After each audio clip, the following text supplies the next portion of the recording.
ओम गायत्री महत्व।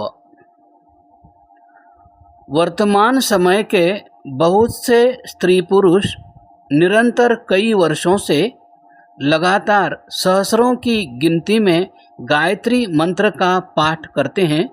अनेक सज्जन प्रतिदिन जल में खड़े होकर गायत्री मंत्र का 1000 बार जाप किया करते हैं, परंतु उनके जीवन में कोई विशेष परिवर्तन न स्वयं उन्हें अनुभव होता है और न दूसरों को ही। हम देखते हैं कि हमारे पंडित, पुरोहित तथा उपदेशक आदि जो संध्या तथा गायत्री पर व्याख्यान देते तथा स्वयं भी इस मंत्र का जप करते हैं, लाभालाभ, मानापमान, संयोग वियोग आदि परिस्थितियों में साधारण पुरुषों के समान आचरण करते हैं। उनकी यह दशा देख एक जिज्ञासु का हृदय भी श्रद्धा और प्रेम से आप्लावित होने के स्थान पर संदेह में पड़ जाता है। इन परिस्थितियों का सबसे अधिक चिंताजनक परिणाम यह हो रहा है कि नवशिक्षित समुदाय की इस ओर से आस्था ही नष्ट हो गई है। वे तो अब यहाँ तक कहने लगे हैं कि संस्कार, संध्या, गायत्री मंत्र आदि वैदिक तथा संस्कृत श्लोकों के जाप आदि के स्थान पर अपनी मातृभाषा में ही उपासना, प्रार्थना आदि किए जाएं, परंतु निम्नलिखित कारणों से उपयुक्त विचार बहुत दोषपूर्ण है। को गायत्री मंत्र को वेद का सार कहा गया है। सावित्री माता और पतित पावनी आदि विशेषण इसके साथ महात्मा लोगों ने तथा प्रभु भक्तों ने लगाए हैं। इन सब विशेषणों की पुष्टि गायत्री मंत्र अपने आप करेगा, जैसा कि आगे चलकर इसका व्याख्यान किया जाएगा।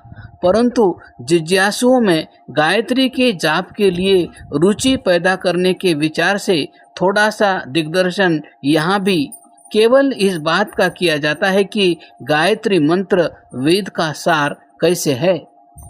इस जगत के रचयिता ईश्वर ने वेद का ज्ञान आदि सृष्टि में किसके लिए दिया है? मनुष्यों के लिए। और क्यों दिया है? मनुष्यों के कल्याण के लिए। अर्थात जीवों ने जो अज्ञानवश उल्टे कर्म करके अपने लिए दुख के साधन एकत्रित कर लिए हैं, जिनको वे कई योनियों में भोगते हैं, वे जीव मनुष्य योनि में आकर ज्ञान को प्राप्त करें, ज्ञानपूर्वक और बुद्धिपूर्वक काम करने का अभ्यास करें, दुखों से रहित होकर सुख को प्राप्त करें, सुख की उपासना करना सीखें और निरंतर सुख व आनंद के अंदर बैठ जाएं। इसी को मुक्ति और नजात भी कहा गया है।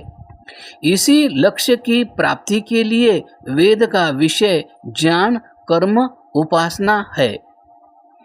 इसी का इस प्रकार भी वर्णन किया जा सकता है कि ईश्वर सच्चित आनंद है, जीव सच्चित है, परंतु आनंद जीव का स्वाभाविक गुण नहीं। यही जीव में न्यूनता है और इसी न्यूनता को पूरा करने के लिए ही इसके स्वाभाविक गुण ज्ञान और प्रयत्न अर्थात कर्म करना है। सांसारिक माता पिता की तरह ईश्वर का लक्ष्य वेद रूपी ज्ञान देने का यह है कि जीव रूपी संतान उसके समीप आकर निरंतर आनंद को प्राप्त करे, जो कि उनको और कहीं नहीं मिलता या प्रकृति के संग से नहीं मिलता है। वह दुख से मिला हुआ सुख है तथा क्षणिक भी है। इसलिए वेद का मुख्य लक्षण ईश्वर प्राप्ति कहा और माना गया है।